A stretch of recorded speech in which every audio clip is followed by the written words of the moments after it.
Assalamualaikum warahmatullahi wabarakatuh. Perkenalkan, nama saya Ardika Izala Zalianto dari Teknologi Rekayasa Otomasi. NIM 3 digit terakhir saya adalah 010. Hari ini saya akan memaparkan tentang materi pemrograman dasar, yaitu kondisi loop, parameter copy, dan juga reference. Terus ada prototype fungsi dan juga organisasi codes. Nah, awal ini mungkin saya akan menjelaskan tentang if, teman-teman, dan juga ada if else if dan juga ada else.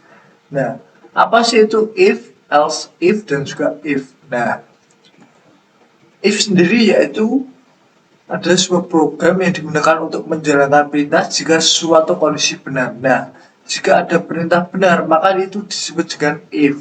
Terus ada juga else. Else sendiri digunakan jika kondisi if tidak terpenuhi. Misal, tolong ambilkan botol itu. Nah, atau kita pilih opsi nih, kita dulu ada belikan aku mie ayam. Nah, jika mie ayam itu tidak ada, maka ada else atau sebagai pilihan kedua lah intinya gitu. Nah, terus ada juga else F, yaitu digunakan jika ada lebih dari dua kemungkinan keputusan. Nah, jika ada dua kemungkinan keputusan seperti mie ayam, es teh dan lain-lain itu menggunakan else if. Nah, if dan juga else ini digunakan untuk membuat program yang bisa mengambil keputusan seperti manusia ya teman-teman. Tujuannya gitu. Terus ada if, keputusan utama ya. If ini jika suatu kondisi terpenuhi digunakan untuk menjalankan perintah hanya ketika syaratnya benar. Nah, jika kondisi salah tidak ada tindakan yang dijalankan. Cocok untuk mengambil keputusan tunggal satu aja. Terus ada else if, yaitu banyak pilihan keputusan. Seperti yang saya jelaskan tadi, if else ini digunakan jika terdapat lebih dari dua kemungkinan kondisi. Terus kondisinya akan diperiksa secara beruntun dari atas ke bawah. Jika satu kondisi sudah benar, kondisi bawahnya tidak diperiksa lagi. Urutan penulisan kondisi sangat mempengaruhi hasil seperti mie ayam, bakso dan juga sate padang. Nah, jika ada di situ ada mie ayam, maka kondisi bawahnya tidak akan diperiksa. Nah, ketika di atasnya tidak ada mie ayam, maka akan ke urutan 2 gitu teman-teman. Dan jika ada urutan kedua ada memenuhi, maka dia di bawahnya lagi tidak akan memenuhi lagi gitu. Terus ada else, keputusan cadangan ya. Ini digunakan ketika if tidak terpenuhi. Nah, berfungsi sebagai alternatif keputusan. Nah, digunakan agar program tetap melakukan aksi meskipun kondisinya salah. Nah, untuk if dan else sendiri selalu menjadi sepasang keputusan teman-teman, nggak bisa dipisahkan. Jika ada if maka ada else gitu teman-teman. Terus kita lanjut pada logika Boolean. Boolean hanya memiliki dua nilai, yaitu benar, true, dan juga salah atau false. Nah, ini pada program ini digunakan untuk menentukan apakah suatu kondisi terpenuhi. Contoh operasi utama nih, and or not. Nah, and sendiri itu semua syarat harus benar. Contoh, jika saya menekan tombol 1 dan 2, nah itu syaratnya semua terpenuhi. Nah, jika or itu dia harus memilih salah satu.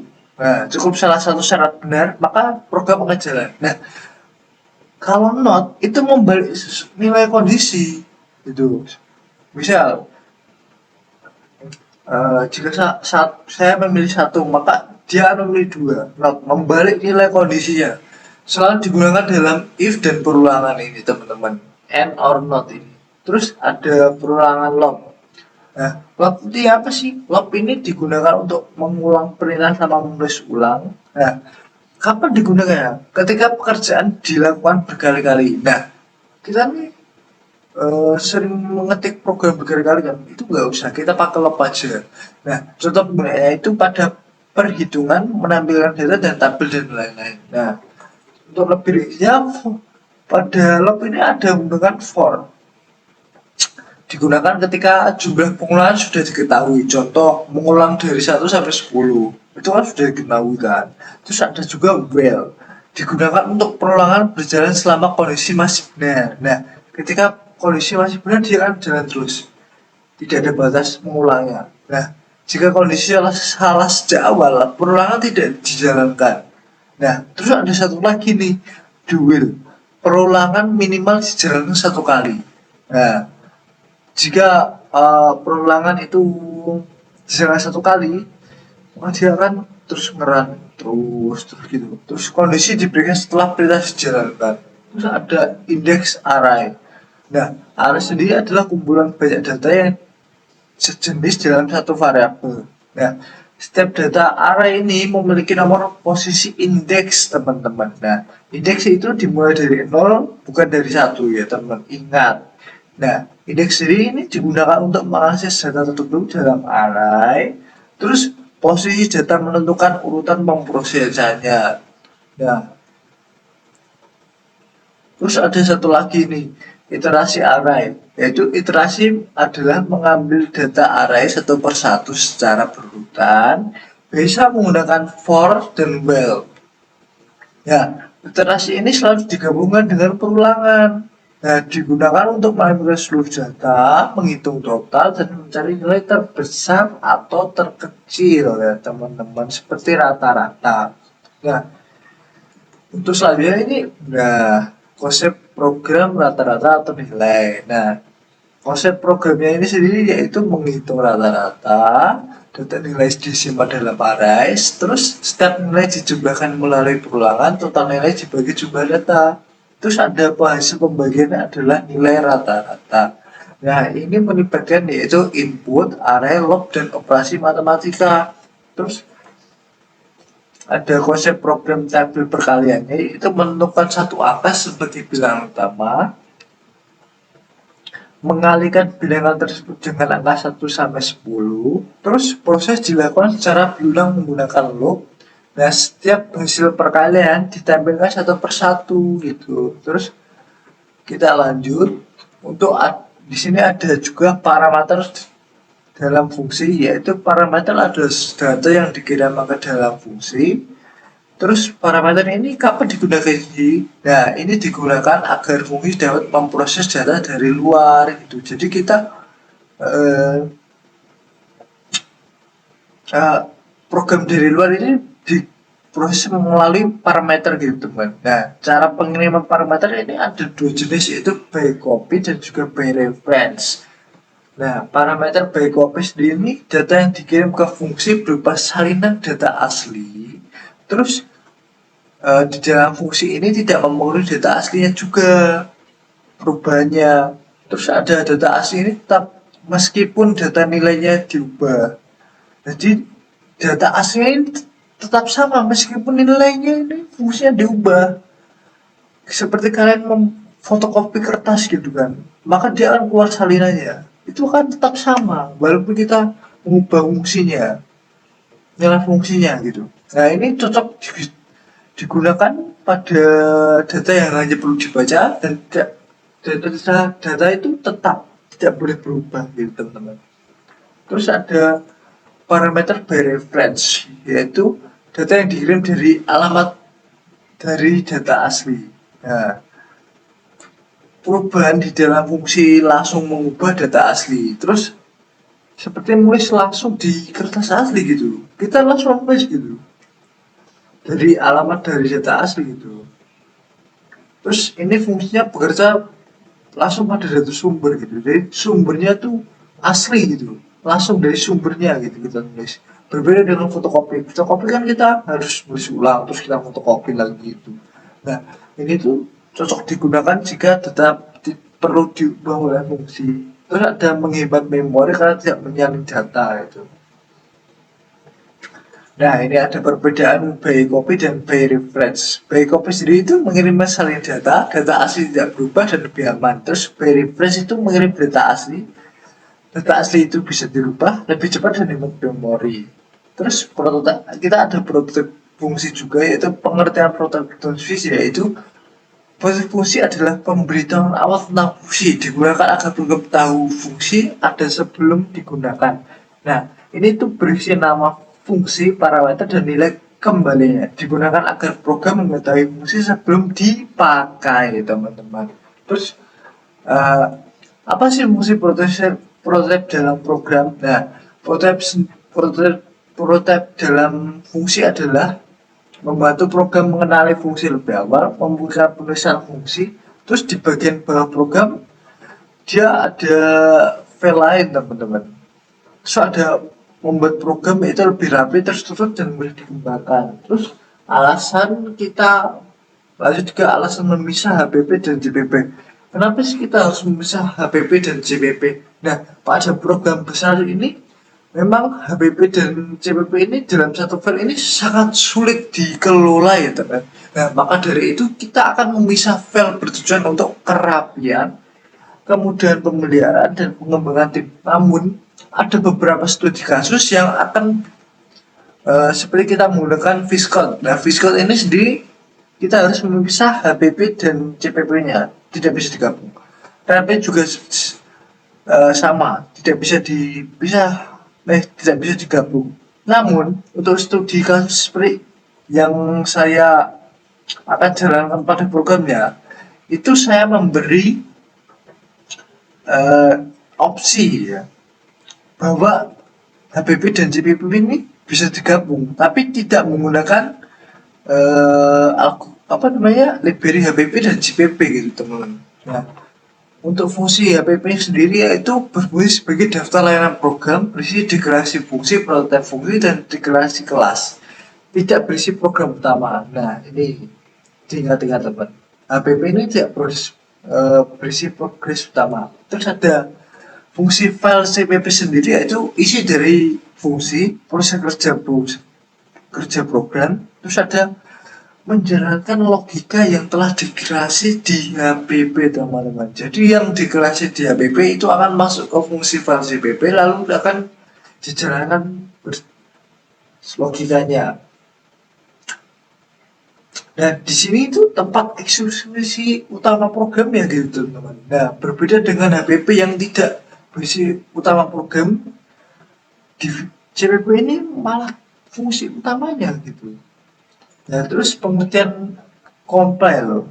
Kita ada pengertian compile juga. Nah, compile ini adalah proses mengubah kode program menjadi file yang bisa dijalankan komputer. Namun, program tidak akan bisa dijalankan ketika masih terdapat kesalahan. Kesalahan ini saat compile disebut error komplikasi, ya teman-teman. Lalu ada pengertian run juga.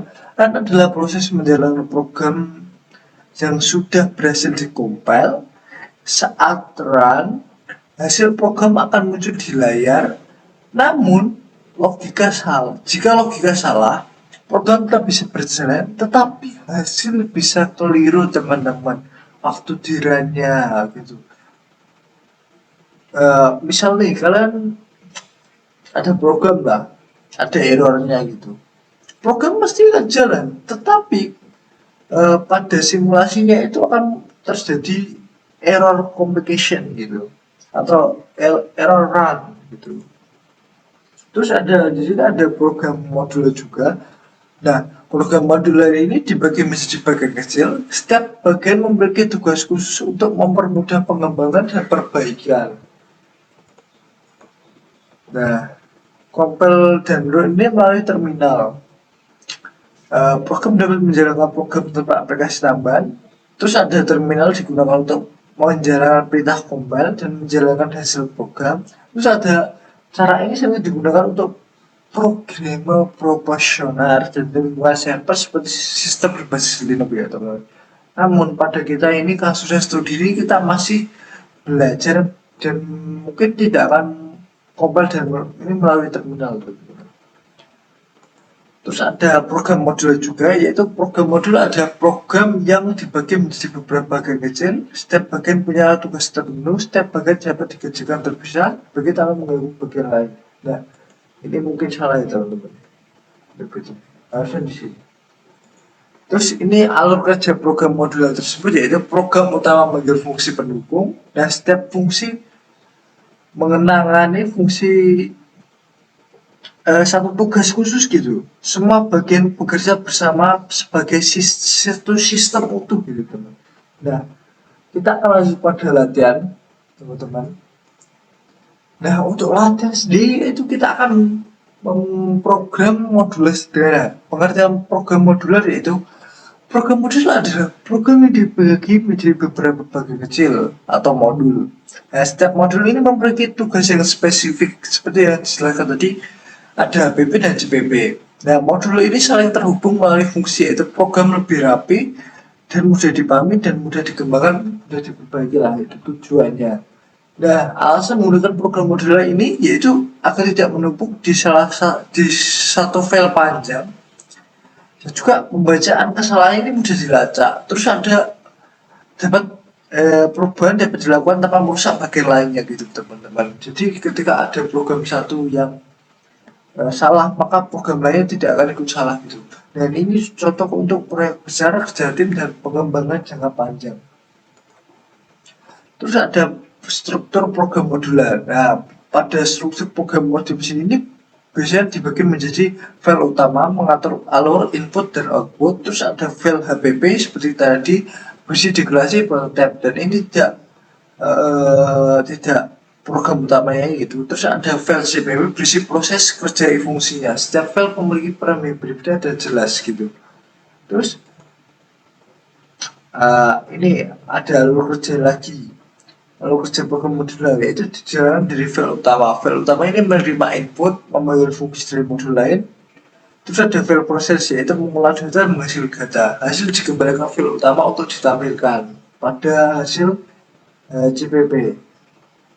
Gitu, teman. Nah, kita akan langsung simulasi saja. Yang pertama kita akan simulasi alur kerja program modular dulu. Nah, kita kan tadi kan udah membahas tentang PPT-nya. Mungkin kita akan lanjut pada programnya, yaitu tentang menghitung rata-rata nilai. Nah, di sini itu kita memakai library yaitu include IOStream, atau bisa digunakan untuk proses input output pada program C++. Terus ada chain yaitu digunakan untuk mengambil data dari keyboard input user atau kita mengetik nama gitu, maka itu namanya input. Terus kalau code itu tampilan dari keyboard untuk user gitu, atau outputnya lah gitu. Nah, ada terus kita memakai integral, yaitu adalah tipe data untuk menyimpan bilangan bulat, contoh jumlah siswa dan nomor urutnya. Terus kita pakai juga float, yaitu tipe data tentang dia tuh bisa desimal atau apa gitulah gitu. Terus nah ini digunakan untuk bilangan pecahan atau desimal. Contoh nilainya yaitu rata-rata. Contoh adalah nilai dan juga rata-ratanya. Nah, terus kita pakai in-main, atau in-main ini adalah fungsi utama program. Program akan selalu dimulai dari main ya. Terus di sini ada include IOStream is using namespace. Terus ada integral main. Bagian satu itu program rata-rata nilai. Integral jumlah, penyimpanan data bilangan bulat. Ada float yaitu menyimpan jumlah total nilai desimal. Terus ada code yaitu tampilan raya program rata-rata nilai. Code juga, terus masukkan jumlah nilai. Nah, baru kita chain atau kita input jumlah nilainya. Nah, untuk float nilai sendiri yaitu area untuk menyimpan semua nilai. Terus dia ada for integral i sama dengan 0, i jumlah ini. Terus code yaitu masukkan nilai atau tampilan outputnya. Terus ada chain nilai total. Terus ada float rata-rata. Terus ada total. Terus jumlah juga. Nah, untuk code sendiri n total nilai, total n. Nah, code ini untuk keluarannya gitu loh, outputnya itu rata-rata nilai rata-rata gitu. Nah, pada kali ini tuh kita menjelaskan tentang program tabel perkalian juga, yaitu penjelasannya menggunakan IOStream seperti tadi. menggunakan integral, terus ada penjelasan mainnya juga. Dan untuk tabel bagian kedua ini program tabel perkalian, jadi kita menggunakan integral angka, variabel untuk menyimpan angka atau input, terus ada code atau tampilan inilah apa outputnya, yaitu berupa program tabel perkalian dan masukkan angka, terus ada chain itu masukkan angka kita. Dan untuk code-nya sendiri itu n tabel perkalian atau new line tabel angka, terus n, terus ada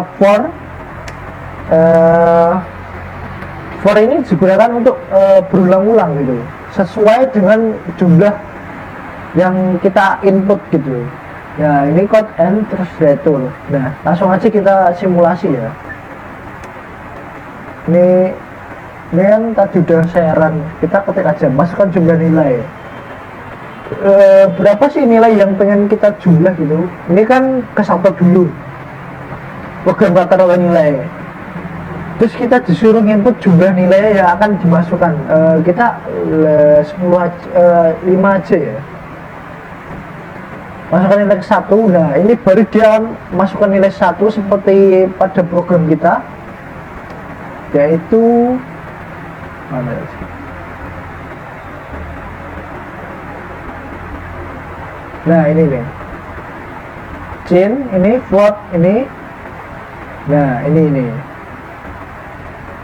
masukkan nilai, ini sesuai jumlah yang kita input atau jumlah nilai yang kita masukkan tadi kan 5. Nah, tiap nilainya ke 1 sampai 5 itu berisi kita input sendiri. Seperti salah ini. Nah, seperti ini. 80, terus 70, 90, 60, maka dia akan langsung, nah turun nilai rata-ratanya 82. Dan untuk program tabel perkalian 2 ini saya langsung menggunakan di bawahnya, tidak pada seperti program sebelum-sebelumnya yang saya menggunakan kayak pilihan gitu, karena tabel sebelumnya itu menggunakan dia itu array. Berbeda dengan sekarang, yaitu menggunakan vektor. Yang kemarin itu menggunakan vektor, yang sekarang itu menggunakan array, atau bisa sebagai for juga sih, sebenarnya bisa sih. Nah, ini masukkan angka, kita masukkan angkanya, langsung dia membuat tabelnya. Misal 10. Nah, tabel perkalian 10 kali ini sampai 9 mentoknya dia itu. Udah sampai 10 sih sebenarnya dia. Ini karena kan programnya simpel juga ya. Mungkin penjelasannya agak cepat gitu. Tapi menurut saya ya ini sebenarnya gampang aja gitu memahaminya itu. Sekian dari saya, mungkin ada kurang penjelasan atau ini ada salah kata yang saya ucapkan, mohon dimaklumi. Terima kasih sudah menonton, jaga kesehatan. Wassalamualaikum warahmatullahi wabarakatuh.